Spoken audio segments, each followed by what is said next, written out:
be waiting. Just share them in my email. Alrighty, so moving on to the rhetorical analysis, that is going to be our focus here for quite some time. Um, I chunked it down into my 4 important steps, I would say.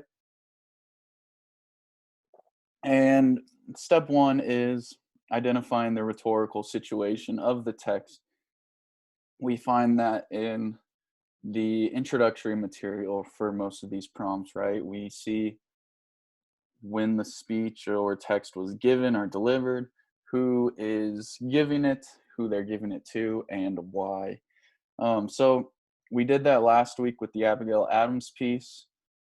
We also did some close reading of the text with that lady in the video. I thought she did a very good job kind of breaking it down section by section.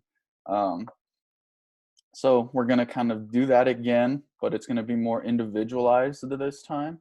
So you'll do a close reading of the text, identifying rhetorical choices the author makes. In our case, for this one, it will be Abigail Adams. And that's pretty much the root of what our work is going to be this week, steps 1 and 2.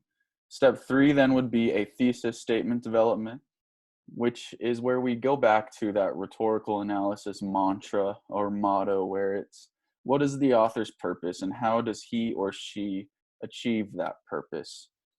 So we've talked about author's purpose quite a bit, and the how, remember, is the rhetorical choices. How do they achieve their purpose? Well, they do X, Y, and Z. After you have that thesis statement, then you begin writing the rhetorical analysis. It consists of an introduction, 2 to 3 body paragraphs, and last but not least, a conclusion.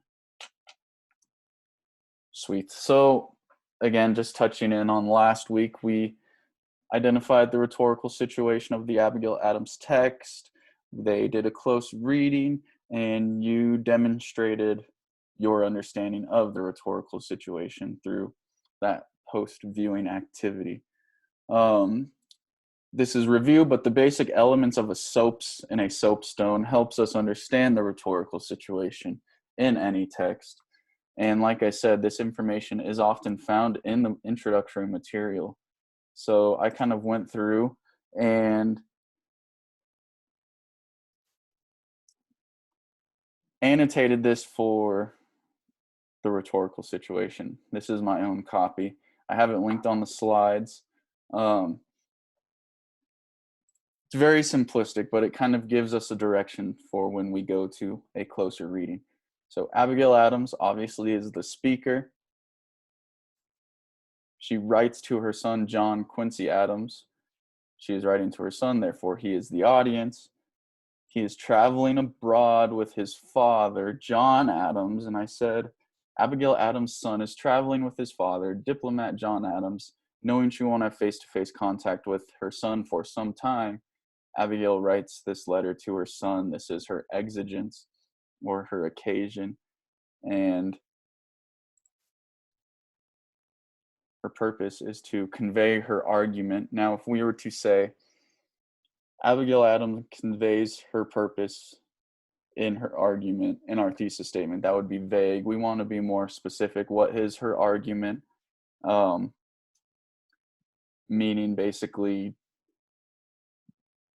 I guess just being more specific. I'm kind of going about that in a roundabout way, but to convey her argument is vague. You would want to be more specific. What is her argument? What is the purpose? And how does she convey back to her purpose? Lastly, the subject is experience. She's going to talk to him about the value of experience. And we identify all of that through this brief few sentences to identify the rhetorical situation.